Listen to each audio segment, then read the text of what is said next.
So guys, and welcome back for another retro review.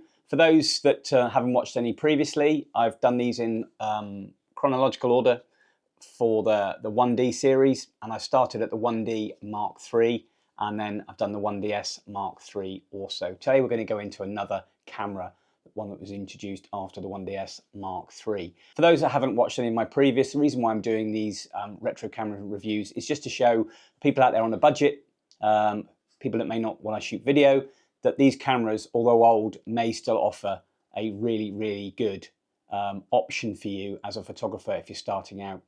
There are downsides to these cameras, and we'll go through those as we do. But that's the reason why I'm doing them, guys. They were at the top of their game when they were introduced, and they took good pictures back then, and they'll take good pictures now.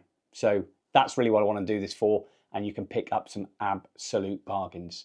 So guys, today we're going to be looking at the Canon 1D Mark IV.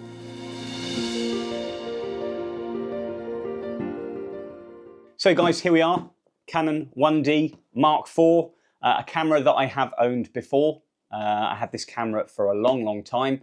I had the 1D3 for a very short period of time, and then this came out, and I purchased one pretty quickly. Not from new, from second hand. I very rarely buy new, just to do with the affordability of it really. And there's some great deals out there, and I bought this many years ago and was shooting with it for quite a long time. It's a great camera, it really is. So I got this camera from Ffordes Photographic up in Scotland.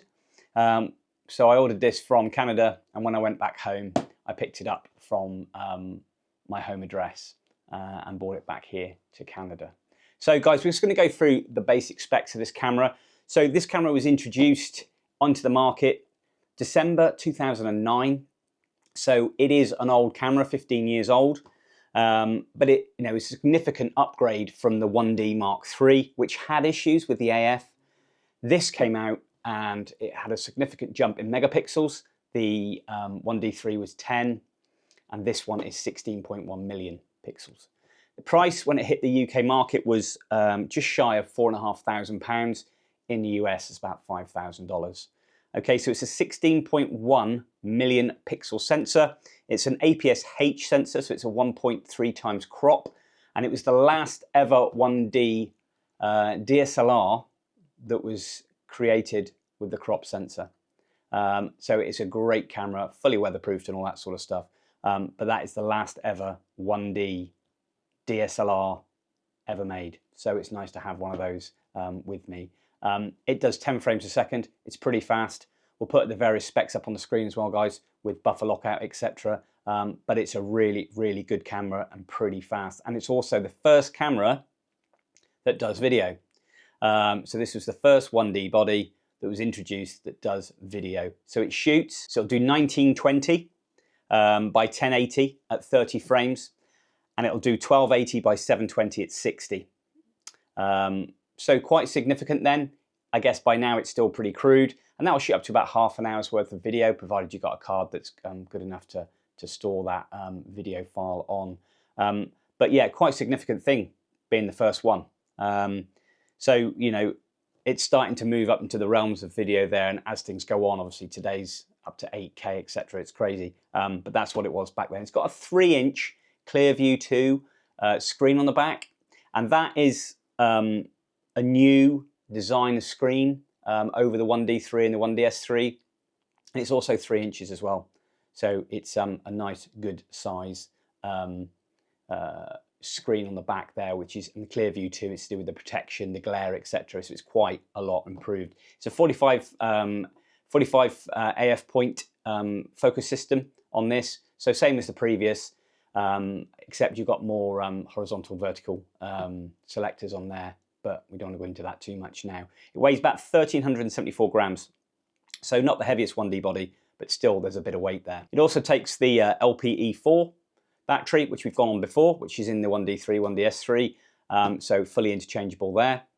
Okay, it's got live view as well, which is good. So the previous ones had live view, and they were the first. The 1D3 being the first one had live view. Great if you're shooting landscape, etc., macro work and all that sort of stuff. Really good. It shoots compact flash and SD cards, and it'll do UDMA as well on there. A really good a really, really good fast system there, and you've got that redundancy there with compact flash and the SD card. As I did say, guys, as well, the rapid shutter on there, you know, that is an absolute beast if you want to shoot, you know, fast moving subjects. So it is a good wildlife camera, and it does sport in there 2 Digic 4 processors, whereas the previous were Digic 3. So it's a dual system on the Mark IV. So that's literally a little bit about an overview of the camera.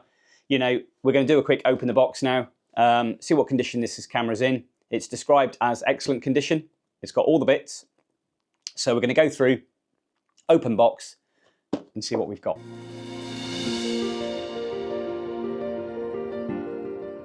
So guys, as you can see, the box is in pretty good nick, which is always a good sign. You don't always have to have it, but you can match up the serial number on the side to the body of the serial number of the camera. But we're going to crack on and open it up. Okay, so here we go. Top divider, which is a good sign. And here we have, you see an overview on top, guys, of what we've got in there. I'm just going to go through this slow time just to make sure that it's got everything that it said when I ordered it. So starting off, we've got a AC cable, 3-pin, so that's UK, because obviously I bought it in the UK. It doesn't really matter, to be honest. If you have a 2-pin, you can just get an adapter and plug that in. It doesn't really matter. But that's got a 3-pin. So we've got the battery. So that's a LPE4, as I said. Hopefully it's got a significant charge on it. You have got to be mindful of that. These batteries don't last forever. But as I said to you before, they're compatible with the, you can get the LPE4N and you can get the LPE19s, which are in the R1, R3, etc. And they'll work in the 1D4. So a great thing. And I've harped on that before. Quite nicely packaged. So here we have, so we've got the LCE4 charger. No front caps on it, sadly, but just the way it is, things do get lost, but it's still got the charger. And to replace these chargers, it's not a cheap affair. Okay, right, so we've got the camera itself there, but we'll go through that in a mo. Okay, right, don't really need to open this up, but I've got a English 1D4 user manual. That's always handy. They're all downloadable online, but it's nice to have all the bits with it. Okay. Lots of bits of packaging. So in there we've got warranty card, pocket guide, serial number, user manual bits. Yeah, all the little bits and bobs there. Nice to have. There's a lot of packaging here. Okay, so we've got that's there for the USB. It's brand new. No, it's not. There you go. That's to hold the USB in. And that's a hole at the top with the connector point on there. When you undo that at the side, that's to hold that in. It's the original Canon one as well. So nice to have that. We've got a spare eyepiece as well, which is unusual, and we've got certainly one of those in the bottom. So spare eyepiece, which is unusual. Okay, we've got, looks like the original strap, Canon strap. Yeah. So that's good. Not that I ever use them. I use other straps, but still. We've got a USB lead there as well. And what else we got? We've got the audio and video adapters. And we've also got another AC adapter for overseas as well in there. That is pretty much it. Okay, so that is the entire contents of the box.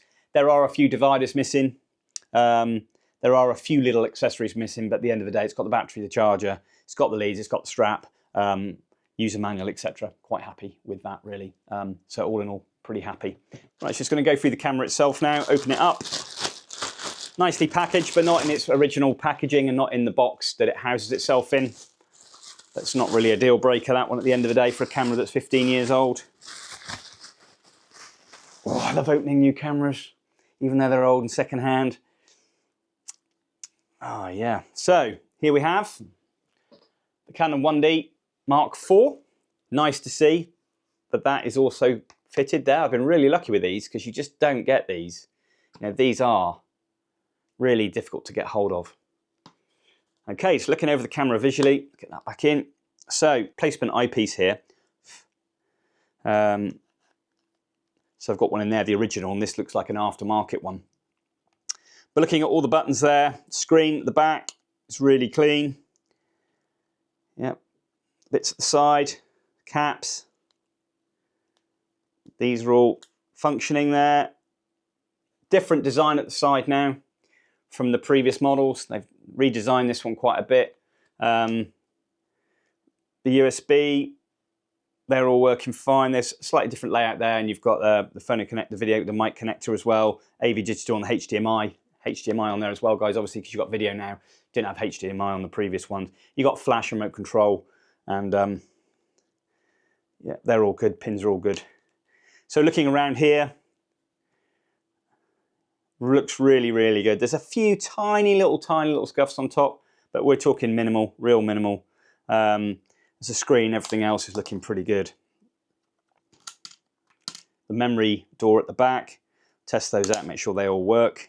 So the bottom, the base, there's a few little tiny marks on the corner where they usually do mark. I wouldn't quite say this was excellent, to be fair. I would probably say, if I was pointing on the point system, I'd probably go 9- maybe. I wouldn't say excellent, but to be honest, it's pretty clean. It really is. So looking around there, all the buttons, top LCD screen, hot shoe, yeah, straps. Let's have a check inside. So looking at the mirror and focus screen there, everything looks quite nice. Not much scoring around the edge there. There's no brass showing through. There's a few little marks on it, but that's what you're going to get. But all in all, really, really good. Just check the battery.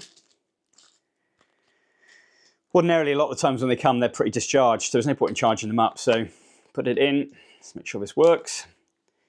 Here we go. Yep, no card in system. Let's go to the battery. So already there's an improvement on the screen system at the back. The menu layout is so much better than the previous cameras, the 1DS3.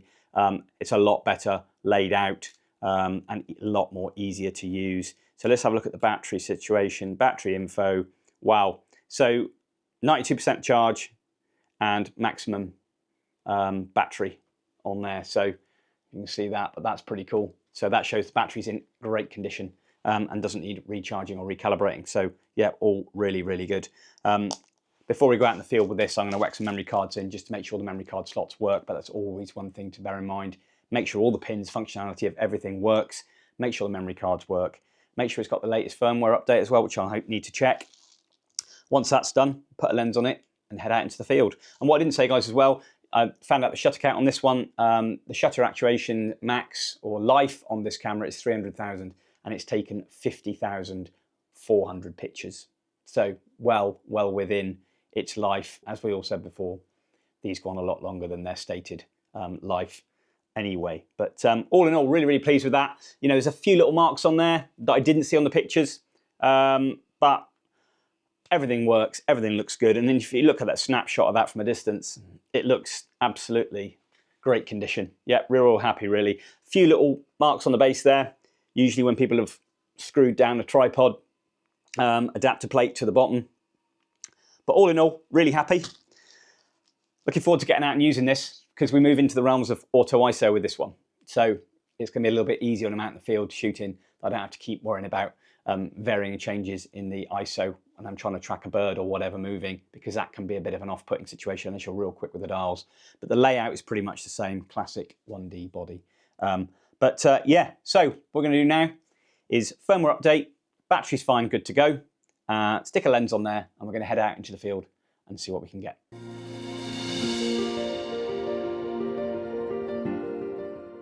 I'm now out in the field, just thought I'd come over, and I've just found a new area of like a meadow, again surrounded by forest, and it's not long been cut by the tractor.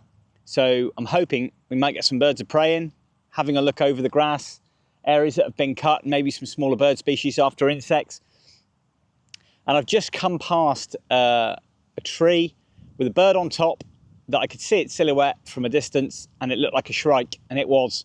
It was a northern shrike, they call them here, but we call them great grey shrikes in the UK, and it was a juvenile bird. So really early to see apparently. So really, really good spot there. Got a couple shots. in the bag. Nothing great, sadly. They're quite a twitchy bird, so they don't allow you to get too close. But fantastic to see it. Just goes to show it's an insect feeding bird as well as predation of smaller bird species, hence the name the butcher bird, as it impales its prey on thorny bushes and trees and then feeds off it like a larder cache as well. So lovely bird to see.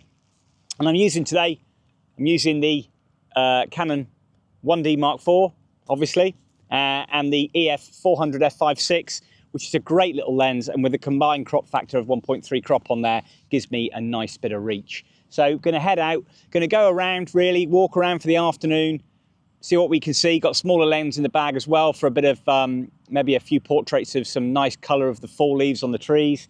Just go around, see what's about, you know. And as again, guys, you know, I'm going to show some pictures at the end of what I've captured today, and also some pictures that I've captured over the years with the 1D4. But going to head off and have a look.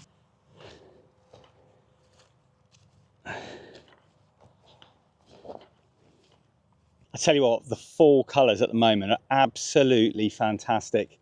It's just the colours, the coppers, the reds, absolutely beautiful. If I just spin the camera around, I mean, look at those trees.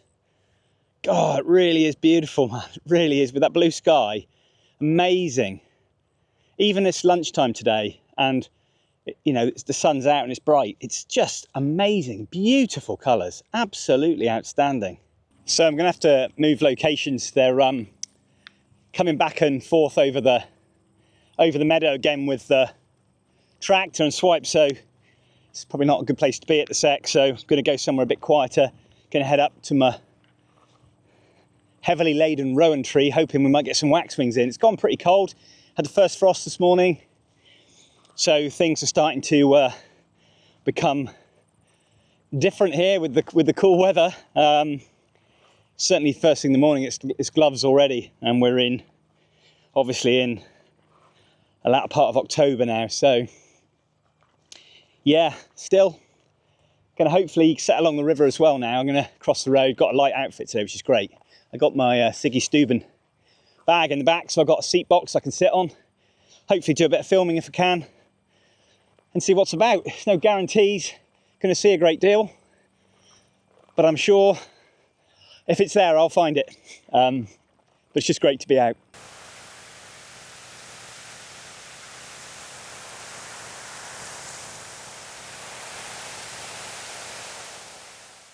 So I'm currently at the rowan tree at the moment, and it's pretty quiet on there. There's not a lot happening. We've got some northern cardinals in here calling away. Got a spot of lunch with me, so I'm gonna just sit and chill out here for a bit, and hopefully we might get some birds coming in. Obviously waxwings this time of year come in flocks, so there's a chance they'll drop in, chance they won't. There is something in there calling away. I'm not sure what it is, so just going to put the bird app on and see what it is. But ooh, I think that was a house finch that just flew. But we'll sit, chill out, and hopefully something will turn up.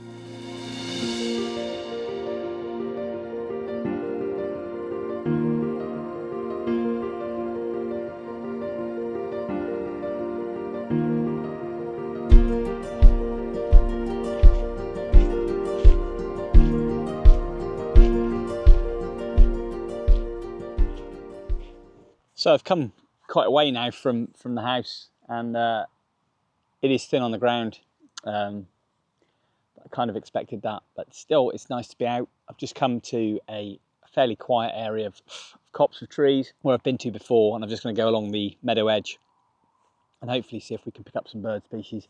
Got a lot of sumac and stuff along here, a lot of birch, a lot of maple, and you get quite a lot of bird of prey posts here as well. Some dead stuff, some jays about, some cardinals, lots of insects, and yeah, hopefully we might pick up some birds as we go. I want to test the video out too as well. I was just coming through then, I just tested a bit out on some starlings, but horrendously overcast. Something quite heavy in the bushes there. Don't know what that was. It sounded like quite a large mammal. But But yeah, so I'm just going to go along with the edge just to see if we can see anything. Get set up, do a bit of video. Just, it's not going to be a massive amount of subjects here, guys. So, and when I owned this camera, I'd never used a video pretty much, very rarely. I think I used a little bit on some deer in Exmoor. Didn't really know how to use video properly, so it's probably pretty horrendous, but I'll see if I can dig some of that out. Going to get out of where these flies, find a little spot, lay up, got a nice brew in there, nice Kit Kat, and then just chill out and see what comes along.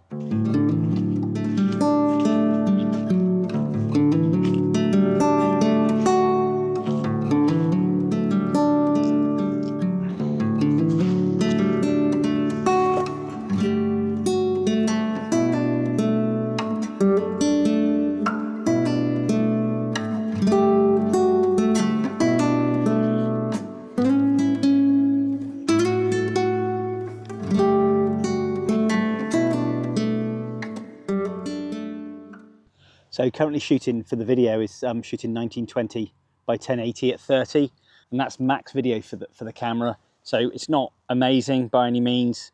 Just looking at it now, it's pretty bad.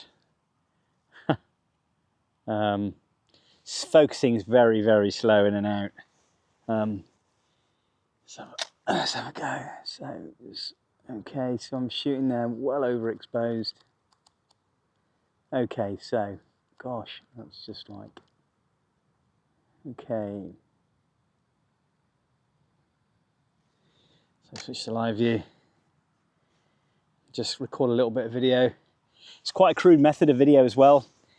You know, you haven't got a designated button necessarily. You shoot in live view at the back.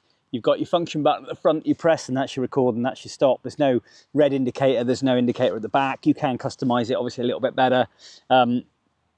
But all in all, the video is pretty crude. But you know, you can clean it up a little bit, sharpen it up a little bit, and it'll be usable. You know, but it's not the best. But it's the first stage of video for the 1D cameras.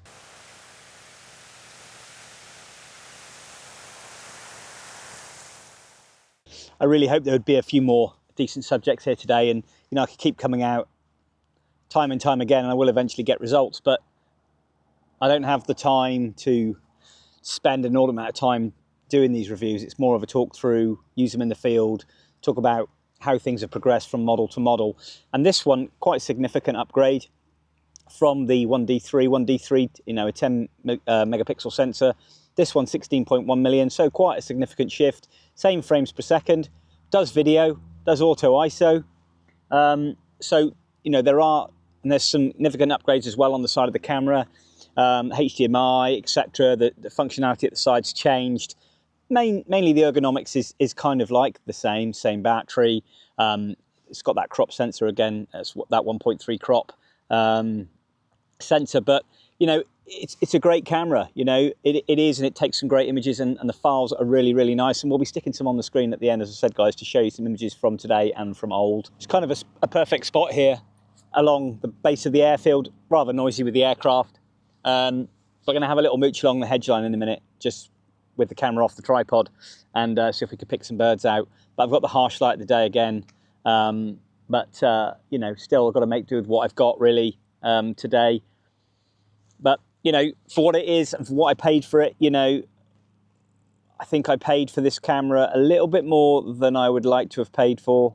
I think I got it for £360 in excellent condition, and as I said before, I would have notched it down a little bit, but there's a few little nicks and knocks on it. But to be honest, for a camera of its age, you know, 2009, it's not at all bad, and it's got a very low shutter count as well at, you know, about 50,000. So it came with box, all the bits with it, chargers, etc. So you know, it came complete. It's not going to be my go-to everyday camera, but it'll certainly join my collection of 1D cameras, which is forever growing.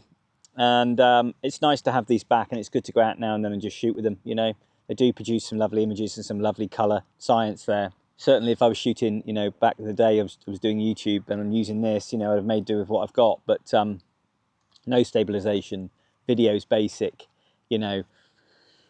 It's I think it's MOV files as well on there by the looks of it. If I look for the settings, I can't really remember. So So look at the image quality. Okay, just trying to navigate through the menus again. So live view, movie mode. So yeah, 1920 by 1080 at 25. And you know, I've got sound recording on. It's live mode. And the options there are, you know, you got 1920 1080. You got 1920 by 1080 at 24. You got 1280 by 720 at 50, and you got 640 at 480 at 50, so effectively 60. So get you out of a pinch if you needed a bit of video, and you can clean that up a bit, as I said. But yeah, quite a breakthrough in its time, though.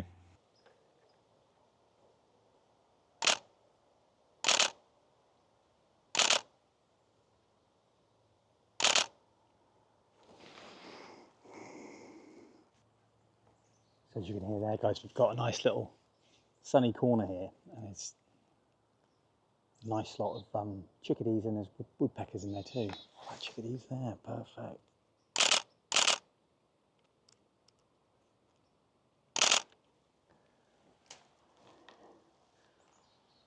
Oh, that's a lovely perch, just literally landed on. Let's hope oh, that's not too bad. That was quite a nice little chickadee land there. The focusing is really, really snappy. I mean, really on the ball, the focus. It's lovely. I think I'm going to sit here for a bit and enjoy this. Today is like the last day of the bugs, I think, before they all disappear. Tell you what, I'm using the cotton carrier harness today, which is a bit of a pain. It's fitted to my other camera, and I was in a bit of a rush to get out, so decided just to use the strap. But you forget how cumbersome straps are, especially when doing video. You have to detach them. It's clagging around, it's making a noise. The wind's blowing it, giving your lens barrel some sway. You know, the cotton carrier system is so much better. Oh, it's lovely in here, real peaceful. Yeah, that wind in the trees. Beautiful coloration in these birch trees. There's a track just next to me here which looks like a coyote track that goes all the way along the edge of the airfield, which would probably make an awful lot of sense. I don't think a great deal of people walk up through here. So we've got some chickadees coming in to see what I'm doing.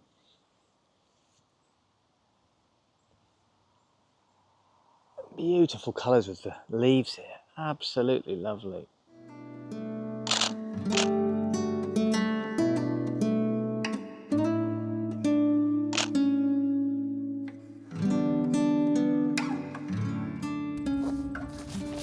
So guys, it's been enjoyable, but it's been really, really thin on the ground. So what I'm probably going to do is head out again, just with the camera kit, if I can get some images and some maybe a bit more video footage as well. But yeah, still been lovely. It's nice to get out and try the 1D4.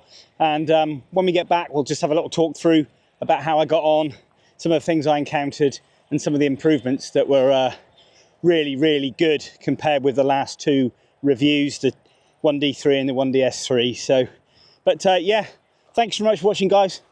We'll see you back in the office.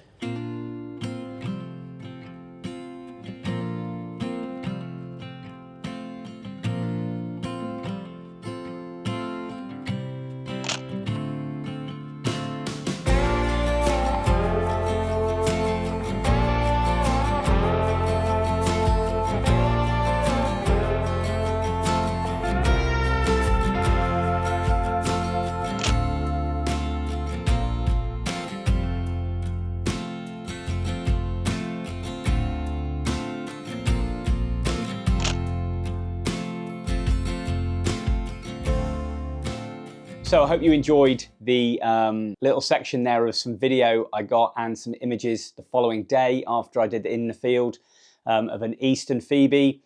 Quite lucky, spent about an hour out in the meadow, and there was one or two of them catching insects and stuff around in the meadow. So it was really, really nice to capture some video and some images there as well.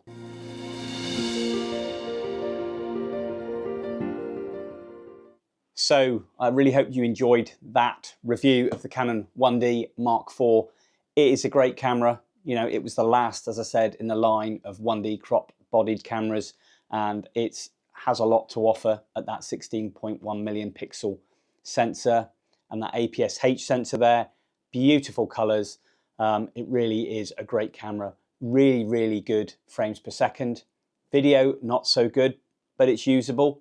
You know, and you also got that ISO range there, guys, from 100 up to 102,400.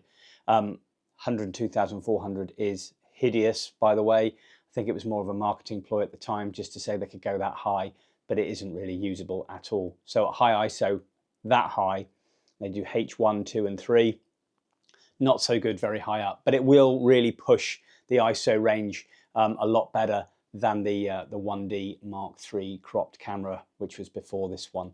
But you know, really, really enjoyed it as always going out with these cameras. You know, and I will keep these cameras. I collect the cameras. You know, I use the cameras, and I love going out sometimes just with an old camera and just go out with a light lens and just go out and see what I can get. You know, they are lovely, and it's very sweet sometimes, and I miss that lovely shutter sound that they create. But you know, if you've got any questions at all, please, you know, feel free to leave them in the comments section below. If you'd rather not, contact me through social media, through Instagram, Facebook, Threads, etc., Twitter even, and I'll be happy to answer those for you. Next retro review probably be out in a few weeks' time. Quite looking forward to this one. It's probably one of the nicest cameras I've ever owned, so I really, really look forward to getting out in the field with that one. But so thanks very much indeed for watching the retro review on the Canon 1D Mark IV.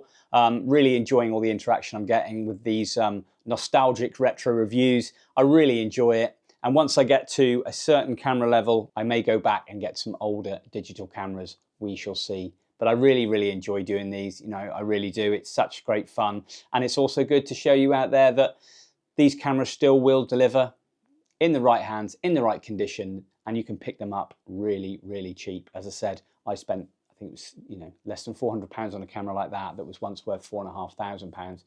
You know, in great condition, you can't really go far wrong. But from me, thanks very much for watching, and I'll see you all next time.